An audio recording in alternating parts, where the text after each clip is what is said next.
Hey everybody, it's Demi Garcia Roy. Just wanted to go live real quick regarding today's meeting. It went pretty well. Meeting with, unfortunately, Dr. Mafia was not able to attend, but we did attend with Trustee Rocco. We didn't cover the best practices in at the IEP. I'm sure we can take care of that at a later date. So I wanted to talk about what we did cover. So most important areas that I've been covering is basically 4 issues.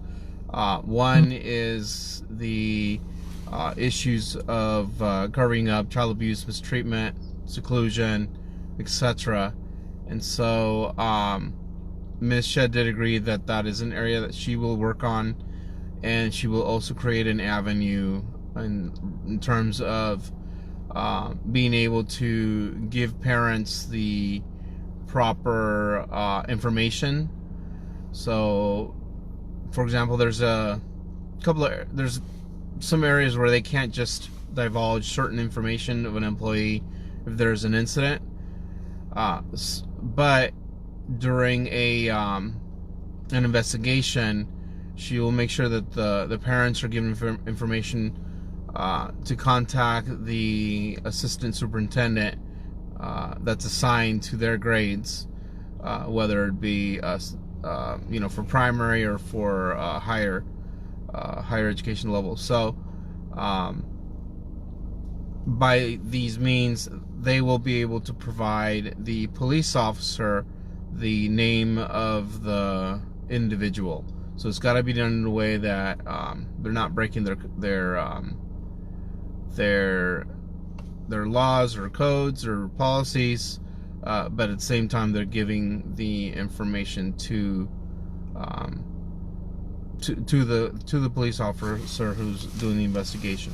In terms of the school resource officers, we're not going to be able to do that because they don't have any jurisdiction in that matter. Not Michelle or Terry Rocco. So I believe that's something that we're going to have to work through with the city. We did go over parent retaliation, bullying, intimidation. I don't think this is going to be a overnight fix, but they did agree that this is an area that they're going to work on. I'm not. This is one place where I'm not sure how much progress we'll make. I have a feeling that they do understand that it is a problem, but at the same time, I mean, to this day, I just got our first phone call from IEP team member for a parent that I'm working on, where they've been retaliating against me. The principal over at Murdy Elementary bullied one of my parents. I sent them a letter, and from that, this whole thing snowballed into a cease and desist letter to myself, and they have not been communicating with me. So this is the first time today they finally gave me a call, sent me an email regarding my parent. So they had already, they've been retaliating against me and not wanting to work with me since then. So, if I get, we talked about how that the principal or she mentioned the principal feeling threatened by my letter, the fact that I'm dictating terms to them, and it's almost like they don't understand that they dictate terms to us and we can dictate terms too. I'm the advocate for the parent, and just as their attorney can send me a letter, I can send them a letter, and us parents can dictate terms. This is our school district. You can dictate terms when if you have a very strong advocate at your school. If you're a strong advocate at your school, yeah, guess what? You can say, hey, these are the things that we want. You guys are the parents. You can You have the right to associate. You have a right to send a letter, and you have a right to say, hey, you guys are in violation of this and of that law and of that law and of this law. This type of behavior must stop. And guess what? If they're in violation, we can dictate terms that it must stop. If a parent is being bullied and they're part of your group, yeah, you can dictate terms, and you can send a letter and saying that this type of behavior must stop. Just because you're not an attorney, or just because they have an attorney, doesn't mean that they can dictate terms all day long to you and that you can't. That's not the way it works. So, you know, if I do continue to get retaliation, and if the principal at Murdy does continue to want to play games, then yeah, you know, I'm gonna put a nice big fat sign up all the way around my truck that says principals must stop bullying, retaliating, intimidating parents. And I'm gonna park the truck right next to the school. I'm dictating terms right there. Guess what?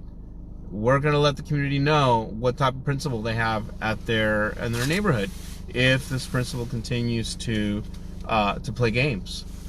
So so that's one area that they said they're going to work on, and only time's going to tell if they do. But I'm not as concerned as I was before.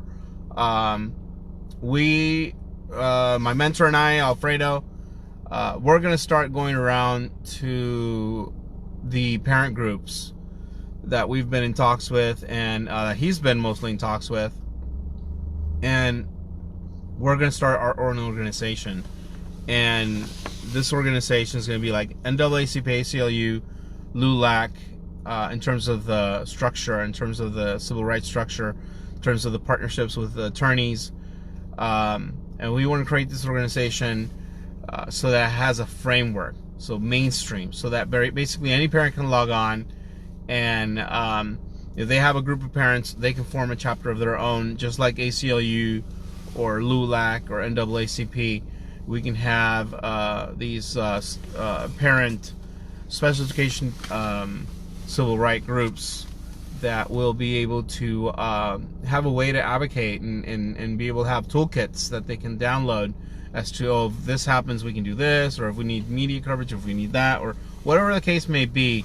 We're going to provide a framework. And so should things continue the way they are at the Garden Grove Unified School District, then we're going to have a legit civil rights organization just like LULAC starting off. And I'm, you know, if we have to, then we'll end up having to take people to court.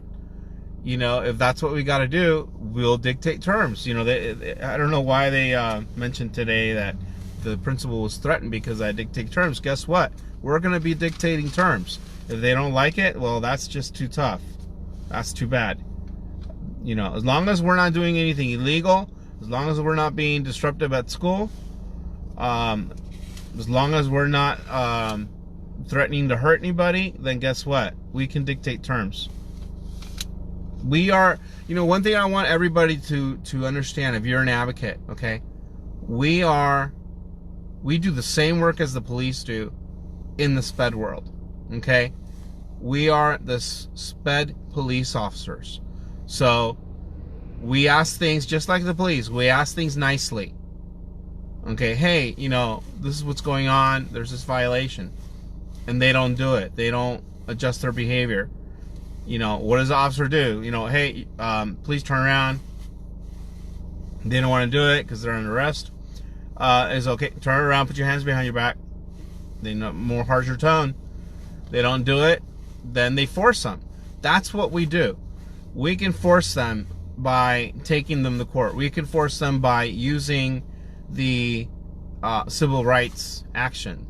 So, you know, today they were wondering, well, what would that accomplish? Having a truck with a big sign that says principals must stop bullying, intimidating, and retaliating against parents. Oh, that's going to accomplish a lot, because they're going to realize that if they don't hold their principals accountable, if the administration doesn't hold their principal accountable to their unethical behavior, guess what? We will. We're going to hold them accountable. That's what it's going to accomplish. So, So we did go over creating some avenues for the child abuse type of stuff. That they are going to do a better job reporting bruising and trying to figure out where all this stuff comes from. A lot of our parents, their children are getting, picking up their kids, they have bruises and they're unexplained. And so they do understand that. They are going to be working on also things like data at the IEP. We did talk about that a little bit because there's no data. Every IEP I've gone to, they don't have data. So we'll see how that's going to go on. In terms of what was the other thing we talked about? The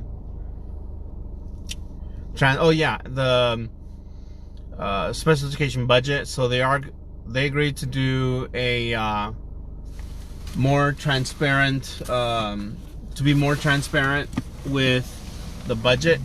I will remind them when it comes closer. We need to have proper notification using different media. That's what we agreed on today. That's going to be visible in the actual school site. They'll use like Parent Square and School Messenger, text, whatever it is we use to communicate events to parents. That's what they're going to do, and they're going to do it with enough time for people to respond. And they're going to have a special education budget study session, and they will basically provide the community an avenue. There might be 2 different sessions or 3, because the teachers might have to have their own. So they may end up doing some in conjunction with the teachers. But it's going to happen. So they're saying it's going to happen. And they're going to explain how the budget is formed. They're going to explain how what the program changes are. So only time will tell. Only time will tell if these things are going to happen. So you as parents, you as advocates, you have a right to ask for these things. Okay? You are the stakeholder. Your children is why these school districts exist. We have a right to ask for these things. You have a right for them to obey the laws. Okay? And so, yeah, we can dictate terms. If they're not obeying laws, we can hold them to it. We can hold the district to obeying laws. We can hold them to being open and honest, transparent about anything that happens in that classroom, that they have to inform the parents. So they've agreed to do more training in this area to make sure that anything that happens in the classroom is informed to the parents, and the community, the parents, teachers are going to be offered a budget study session. We're going to understand the budget, the current budget, the proposed budget, and what the program change is going to be.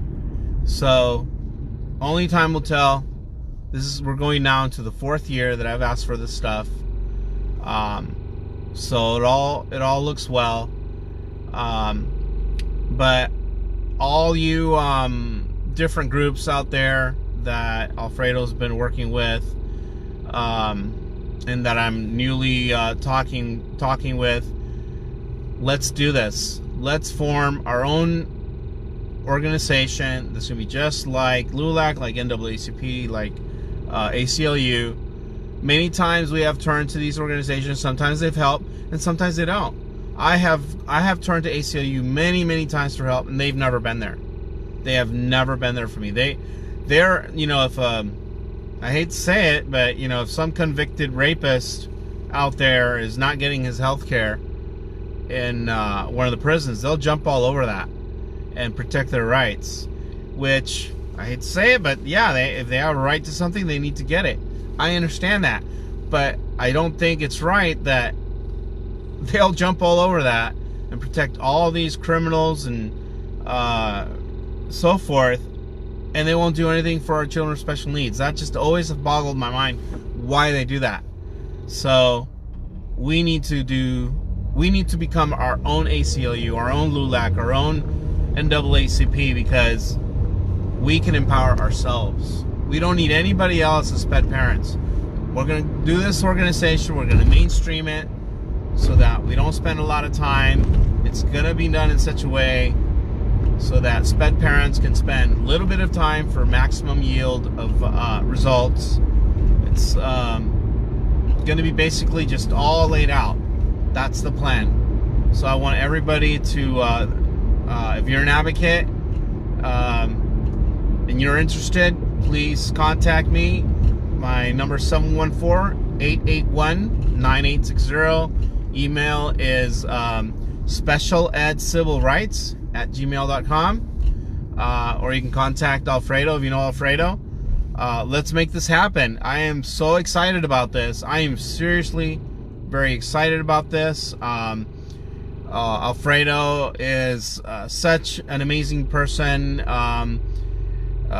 You know, he's the one. A lot of the work that I'm doing, I know a lot of people have been giving me a lot of kudos for my work, but my work is based on Alfredo and some of the work that he's doing, and I know he's learning from other people as well. He, you know, every time I talk to him, he gives credit to other people that he meets. So, you know, but my work has been based on my interaction and observation of Alfredo's work. So let's make this happen, guys. Really excited about this. Merry Christmas, everyone.